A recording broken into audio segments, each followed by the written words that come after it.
జనరల్గా మన ఇంట్లో హోమ్ ట్యాంక్స్ అంటే లైక్ వాటర్ ట్యాంక్స్ కానీ ఉంటాయి కదా, వాటర్ స్టోర్ చేసుకోవడానికి. వాటికి జనరల్గా మనం చూసినట్టయితే పాకుడు పట్టడం, అలా బ్యాక్టీరియా ఫామ్ అవ్వడం అలాంటివి అవుతూ ఉంటాయి. ఫామ్ అవ్వకుండా ఉండడానికి మీరేం చిట్కా చెప్తారు? దానికోసం మంచి రెమెడీ ఉందండి.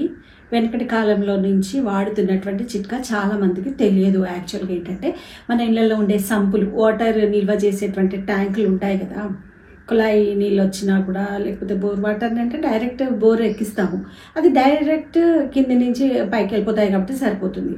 అది నిల్వ చేయాల్సిన అవసరం ఉండదు. కాకపోతే నిల్వ చేస్తాము, పైన ట్యాంక్ ఉంటుంది మనకి, కింద సంపులు ఉంటాయి. సో వాటిల్లో మనకి ఆ వాటర్ని నిల్వ చేసినప్పుడు పాకురు పడుతుంది, తర్వాత బ్యాక్టీరియా కూడా ఫామ్ అవుతుంది, తోక పురుగులు అనేటివి ఫామ్ అవుతూ ఉంటాయి అన్నమాట. చాలామంది 1 మంత్కి 2 మంత్స్కి, కొందరైతే 6 మంత్స్కి ఒకసారి బ్లీచింగ్ పౌడర్ వేసి ట్యాంకులని క్లీన్ చేపిస్తూ ఉంటాం కదా. సో అలాంటప్పుడు పెద్ద ఇబ్బంది కొంచెం చేసేటప్పుడు, ఎందుకంటే మనకు అది నిల్వ ఉండడం వల్ల మనకి మళ్ళీ త్రూ ట్యాప్స్ ద్వారా పాకురు రావడము, తోక పురుగులు రావడం అనేది ఇబ్బంది, చాలా మైనస్ కూడా మనకు ఆరోగ్యానికి.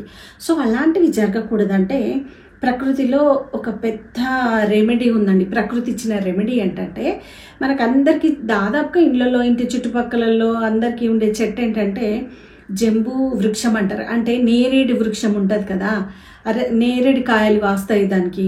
ఆంధ్రలో అయితే కింద కాయల చెట్టు అని కూడా అంటారనమాట. సో అది ఆ చెట్టు యొక్క బెరడు, అంటే మీన్స్ పెద్ద కాండమే. బెరడు అంటే బెరడు కాదు, ఆ కాండాలను మనము కొన్ని అడిగి, అంటే సీజనల్ ఫ్రూట్, అంటే ఎండాకాలం అయిపోయిందంటే మనకు ఆ చెట్టు ఉంటుంది అనమాట, కొందరు విరిచి పాడేస్తూ ఉంటారనమాట. అలాంటి కాండాలను తీసుకొచ్చుకొని మనం ఒక 4-5 కాండాలు తీసుకొచ్చుకొని, చెట్టు యొక్క బ్రాంచెస్ అవి తీసుకొచ్చుకొని మనం ఆ ట్యాంకులలో వేసామనుకో, దానికి ఉన్నటువంటి పవర్ ఏంటంటే పాకుని రానివ్వదు.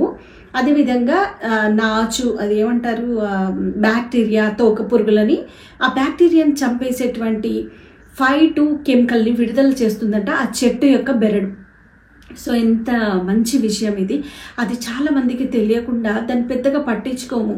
అది ఓన్లీ దానికి సంబంధించిన ఏమంటారు, ఆ కాయలతో మాత్రమే, నేరేడు పళ్ళతోనే షుగర్ వ్యాధిగ్రస్తులకు అది మంచి ఔషధం అని చెప్తారు. కానీ దాని యొక్క కాండం కూడా మనకి యూస్ఫుల్గా ఉంటుందన్నమాట. సో ప్రతి ఒక్కరు ఒక 4 బ్రాంచెస్ తెచ్చేసుకొని మీ వాటర్ ట్యాంకులలో వేసేసుకోండి.